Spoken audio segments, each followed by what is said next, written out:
In August 2019, news stories around the world declared that the Amazon rainforest was burning up. Actor Leonardo DiCaprio announced on Instagram that the lungs of the earth are in flames and cast the blame on Brazilian President Bolsonaro. Politicians around the world, including G7 leaders, took up the cause and demanded urgent action, pledging millions of dollars in aid. "Our house is burning, literally," said French President Emmanuel Macron.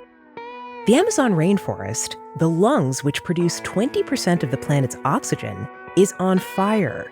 It's an international crisis. And the government of Brazil soon found itself under intense pressure to do more to save the forest. The story spread like, well, wildfire in a matter of days before anyone could begin to, think the issue through, check the facts. It had gone from a rumor to a celebrity-driven panic to top of the G7 summit agenda. Lost in the rush amid all the hype and rhetoric were some key details that showed the story was yet another gross exaggeration and a false climate emergency panic. I'm John Robson, and this is a Climate Discussion Nexus fact check on the Great Amazon Fire Scare of 2019.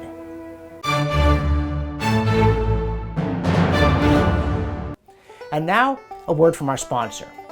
And that's you, because the Climate Discussion Nexus is supported by ordinary Canadians who want to see more common sense, more logic, and more facts in the discussion on climate change, and less yelling. If you want to help us, subscribe to our YouTube channel, go to our Patreon page, make a pledge, become a monthly sponsor. Now, back to our regularly scheduled programming.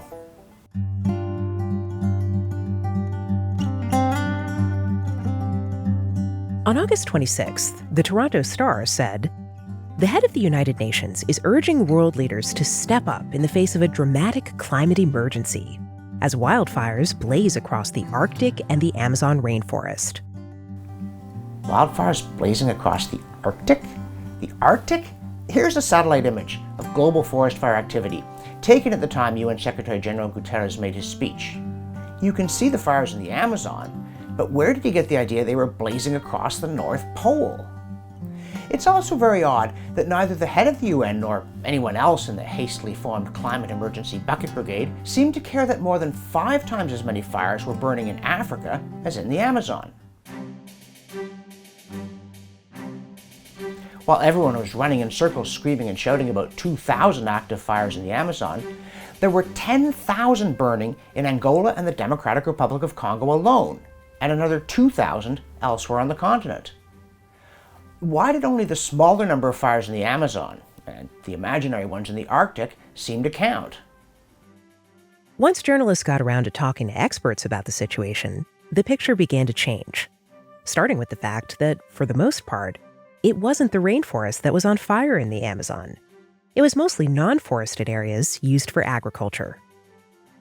A tropical rainforest is generally not flammable, according to Jeffrey Chambers, an expert on rainforests at the Lawrence Berkeley National Lab in the US. I think it might be something to do with the rain making things wet. So, what was burning? Much of it was waste from previous agricultural use of the affected land. Branches, vegetation, leftover material from logging. Landowners pile up the debris until the late summer and then burn it all at once. It's how you get rid of your agricultural waste products. And part of the reason why that works is because those fires don't generally move into the forest, the Lawrence Berkeley Lab's Chambers added.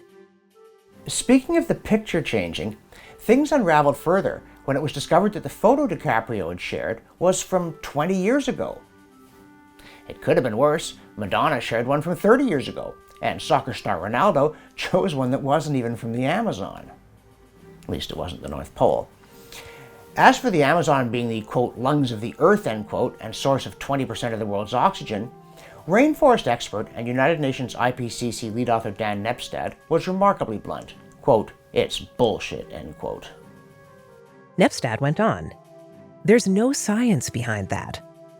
The Amazon produces a lot of oxygen, but it uses the same amount of oxygen through respiration, so it's a wash." Okay, Okay, can we at least say there are record numbers of fires burning, and surely it's a sign of climate change, like everything else bad? After all, one prominent environmental journalist claimed the situation in the Amazon was without precedent in the last 20,000 years, and of course was further proof of the climate emergency. And they wouldn't just invent stuff like that to scare us, would they? According to the Brazilian National Institute for Space Research, forest fires in 2019 were only slightly above average for the past decade, and lower than the average of the previous decade. As of August 25, 2019, there had been just over 127,000 fires detected this year in the Amazon, far higher than 2018's 61,000, but it was roughly tied with 2016, which by August 27th of that year had also had 127,000 fires. And it was far below the fire rates prior to 2010, when many years had between 150,000 and 200,000 fires by that point in the summer. When the panic galloped off over the horizon into the smoke, and experts finally had a chance to weigh in, they emphasized that these fire counts aren't unusual, and they aren't, for the most part, a count of forest fires. When people aren't burning waste on land already in use, they're usually setting slash fires associated with logging and agriculture. Like every other country in the world, Brazil has a population to feed, and for a long time they've been sending settlers into the forest to clear the trees and into the grasslands to clear them and convert both to agriculture. Now, before you get on your high horse and condemn them for this behavior, look at where you're standing. No matter where you are in Europe or North America, it's almost 100% certain that our forefathers did exactly the same thing on that spot 200 or 300 years ago.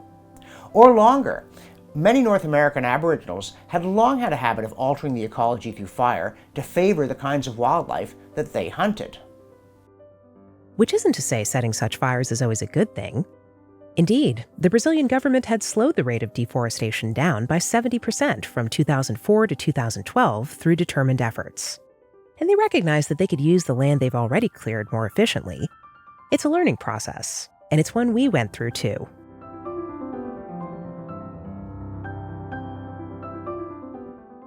The Great Amazon Fire Scare of 2019 is a classic illustration of how climate alarmism works. An iconic image, a skinny polar bear, a bad storm, a walrus going off a cliff, or in this case a fire in the Amazon rainforest, gets yanked out of context and is used to whip up a public alarm. It races around the internet within 24 hours, and before anyone has had a chance to dig up the facts, activists and celebrities have created a deafening, self-satisfied call for action, and those political leaders who find alarmism helpful for selling their agenda cheerfully pile on. Later, when it's debunked, as it inevitably is, the whole mechanism simply resets and waits for next time. And nobody is really called to account for creating a false panic, using inappropriate pictures or distorted data or facts that are completely invented. So, if you're feeling skeptical about all the climate emergencies and eco-panic stories out there, you should be. There's a lot more heat than light in these alarms. Thanks for watching. To support the Climate Discussion Nexus, subscribe to our YouTube channel and to our newsletter.